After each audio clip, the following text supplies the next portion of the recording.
तो जैसा कि आप जानते हो कि हम पढ़ रहे हैं गुलाम वंश, और गुलाम वंश में हमने कुतुबुद्दीन ऐबक के बारे में पढ़ लिया था, लेकिन आज हम पढ़ने वाले हैं इल्तुतमिश के बारे में। तो सबसे पहले मैं आपको बता देता हूं कि हम पढ़ रहे हैं मध्यकालीन भारत का इतिहास, और मध्यकालीन भारत के इतिहास में हमने स्टार्ट कर रखा है दिल्ली सल्तनत, और दिल्ली सल्तनत का शासनकाल 1206 ईस्वी से लेके 1526 ईस्वी तक माना जाता है, जिसमें हमें सबसे पहले पढ़ना है गुलाम वंश के बारे में। और गुलाम वंश में हमने कुतुबुद्दीन ऐबक के बारे में पढ़ा था, जिसने शासन किया था मात्र 4 साल तक, 1206 ईस्वी से लेकर 1210 ईस्वी तक। जबकि आज का हमारा टॉपिक होने वाला है इल्तुतमिश, और इल्तुतमिश का शासनकाल माना जाता है 1211 ईस्वी से लेके 1236 ईस्वी तक। जबकि इसको ही दिल्ली सल्तनत का वास्तविक संस्थापक माना जाता है। जो इल्तुतमिश है, इसको ही दिल्ली सल्तनत का क्या माना जाता है, वास्तविक संस्थापक माना जाता है, क्योंकि इल्तुतमिश के द्वारा ही दिल्ली को अपनी राजधानी बनाया गया था। हालांकि गुलाम वंश का जो संस्थापक माना जाता है वो माना जाता है कुतुबुद्दीन ऐबक को, लेकिन दिल्ली सल्तनत का संस्थापक इल्तुतमिश को माना जाता है। और ये एक इल्बारी तुर्क था। जो ये इल्तुतमिश है वो कौन था, एक इल्बारी तुर्क था। और इल्तुतमिश के बाद इल्तुतमिश का बेटा, और इसके बाद फिर इसकी पुत्री, जिसको जानते हो आप रजिया सुल्तान के नाम से, ये सभी शासन करेंगे यहाँ पे, जिसके कारण गुलाम वंश को इल्बारी तुर्क भी कहा जाता है। लेकिन यहाँ पे पॉइंट ये याद रखना है कि जो इल्तुतमिश है ये भारत का प्रथम सुल्तान था। ये भारत का प्रथम सुल्तान था। कौन, इल्तुतमिश, क्योंकि बगदाद के खलीफा के द्वारा इल्तुतमिश को ही सुल्तान की उपाधि प्रदान की गई थी, जिसके कारण इल्तुतमिश भारत का प्रथम सुल्तान माना जाता है। लेकिन अगर हम बात करें अंतिम सुल्तान की, तो अंतिम सुल्तान का नाम है इब्राहिम लोदी। और आप बहुत अच्छे से जानते हो कि जब पानीपत का प्रथम युद्ध होता है तो इब्राहिम लोदी और बाबर के बीच में होता है, जिसमें इब्राहिम लोदी पराजित हो जाता है और दिल्ली सल्तनत खत्म हो जाती है, और बाबर के द्वारा एक नए वंश की स्थापना की जाती है जिसे बोलते हैं मुगल साम्राज्य। लेकिन इसके बाद हम जानेंगे तराइन के तृतीय युद्ध के बारे में, जो कि 1215 से 1216 के बीच में होता है। जैसे ही इल्तुतमिश दिल्ली सल्तनत में शासन करता है तो तभी इसकी खबर मिल जाती है याल्दोज को, और याल्दोज जो था वो मोहम्मद गोरी का ही क्या हुआ करता था, गुलाम हुआ करता था। तो याल्दोज जो था वो मोहम्मद गोरी का गुलाम था, जबकि जो इल्तुतमिश है वो कुतुबुद्दीन ऐबक का गुलाम था, जिसके कारण इसको गुलामों का गुलाम भी कहा जाता है। क्यों कहा जाता है वो समझिए। मोहम्मद गोरी का गुलाम हुआ करता था कुतुबुद्दीन ऐबक, और कुतुबुद्दीन ऐबक का ही गुलाम था कौन, इल्तुतमिश, जिसके कारण इसको गुलामों का गुलाम कहा जाता है। एंड जैसे ही दिल्ली सल्तनत में इल्तुतमिश शासन करना शुरू कर देता है तो इस बात की खबर मिल जाती है याल्दोज को, जिसके कारण पानीपत का तृतीय युद्ध होता है 1215 और 1216 के बीच में, जो कि इल्तुतमिश और याल्दोज के बीच में होता है। जबकि पानीपत के तृतीय युद्ध में इल्तुतमिश तो विजयी हो जाता है और याल्दोज क्या हो जाता है, यहाँ पे पराजित हो जाता है। लेकिन क्वेश्चन आपको ये भी याद रखना है, क्योंकि ये भी क्वेश्चन आ जाता है कि सबसे पहले चंगेज खां का जो भारत में आगमन हुआ था वो हुआ था 1221 ईस्वी में, और किसके शासनकाल में हुआ था, तो वो हुआ था इल्तुतमिश के शासनकाल में। अब हमें जानना है कि चंगेज खां था कौन। तो चंगेज खां जो था उसका वास्तविक नाम था तैमुजीन, और ये था एक मंगोलिया का शासक। और इतिहासकार ऐसा कहते हैं कि ये इतना आक्रामक, इतना खतरनाक शासक था चंगेज खां, बहुत ही ज्यादा। इसके बारे में हम नेक्स्ट वीडियो में पढ़ेंगे, मैं इसके लिए सेपरेट वीडियो लेके आऊंगा। और जो ये इल्तुतमिश है इसके द्वारा चांदी के 2 सिक्के चलवाए गए थे, एक का नाम था टंका या फिर टका, दूसरे का नाम था जीतल। जो टंका या फिर टका था वो चांदी का सिक्का हुआ करता था, जबकि जो जीतल है वो कॉपर का सिक्का हुआ करता था। एंड इसकी आधिकारिक भाषा जो हुआ करती थी वो हुआ करती थी फारसी।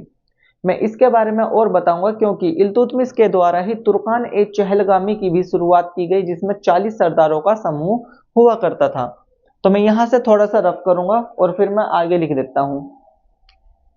चलिए मैं ये वाला तो रफ कर देता हूं यहां से।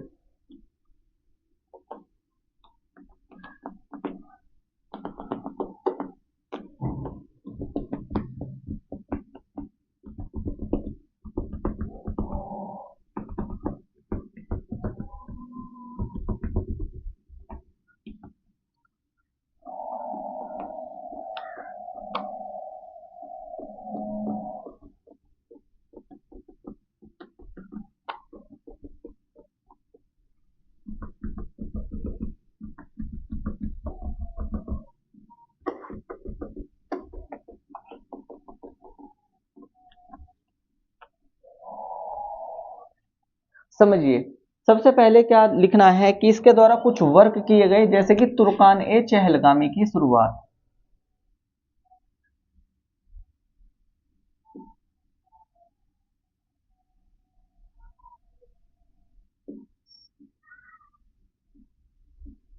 तो क्वेश्चन ये आ जाता है कि तुर्कान ए चहलगामी की शुरुआत किसके द्वारा की गई थी? तो आपका आंसर होना चाहिए इल्तुतमिश के द्वारा।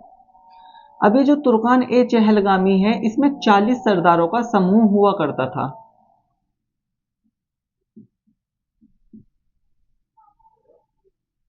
और ये 40 सरदार जो हुआ करते थे, इनके अलग अलग वर्क हुआ करते थे, अलग अलग कार्य हुआ करते थे। और इसके द्वारा ही एक प्रथा है जिसको बोला जाता है इक्ता प्रथा।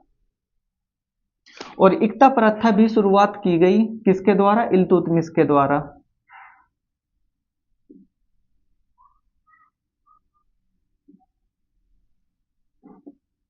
अब इक्ता का मतलब है क्या, वही हम समझ लेते हैं। इक्ता प्रथा की शुरुआत की गई इल्तुतमिश के द्वारा। और इक्ता का मतलब होता था प्रांत। आज के टाइम में जो राज्य हुआ करते हैं, उनको ही पहले क्या कहा जाता था? प्रांत कहा जाता था। और इक्ता प्रथा की शुरुआत का मतलब ये होता है कि युद्ध में जीती हुई भूमि जो हुआ करती थी, वो अपने श्रेष्ठ गुलामों को दे दिया जाता था, वो भूमि का टुकड़ा, जिसको इक्ता प्रथा कहा जाता है। और इक्ता प्रथा की शुरुआत इल्तुतमिश के द्वारा करवाई गई। हालांकि सबसे पहले जो इक्ता प्रथा थी, वो उसकी शुरुआत किसके द्वारा की गई थी?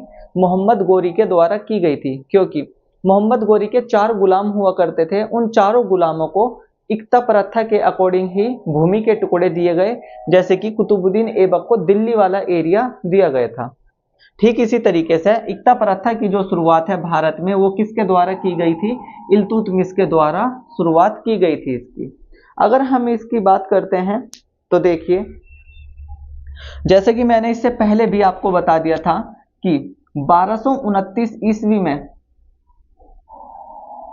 इल्तुतमिश के द्वारा ही कुतुब मीनार का निर्माण कार्य पूर्ण करवा दिया गया था।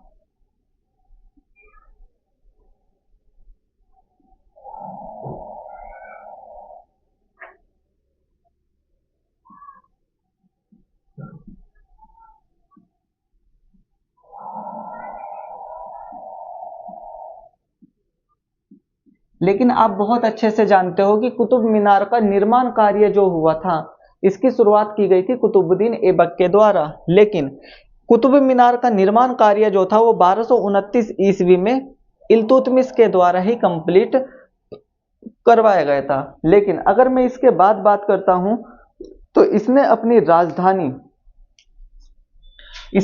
राजधानी जो थी, वो लाहौर से स्थानांतरित करके दिल्ली को बना दिया था, जिसके कारण इल्तुतमिश को ही दिल्ली सल्तनत का क्या माना जाता है? वास्तविक संस्थापक माना जाता है।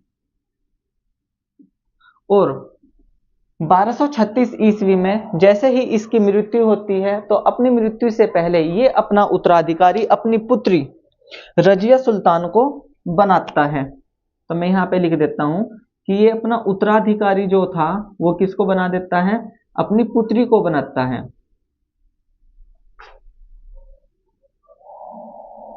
और इसकी पुत्री का नाम है रजिया। आप बहुत अच्छे से जानते हो इसके बारे में भी।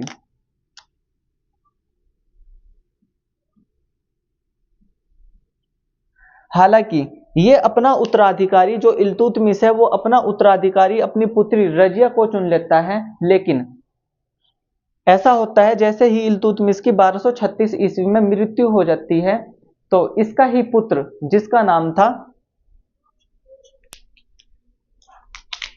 रुकनुद्दीन फिरोज शाह, तो इल्तुतमिश के पुत्र का नाम था रुकनुद्दीन फिरोज शाह, वो दिल्ली सल्तनत में शासन करना शुरू कर देता है।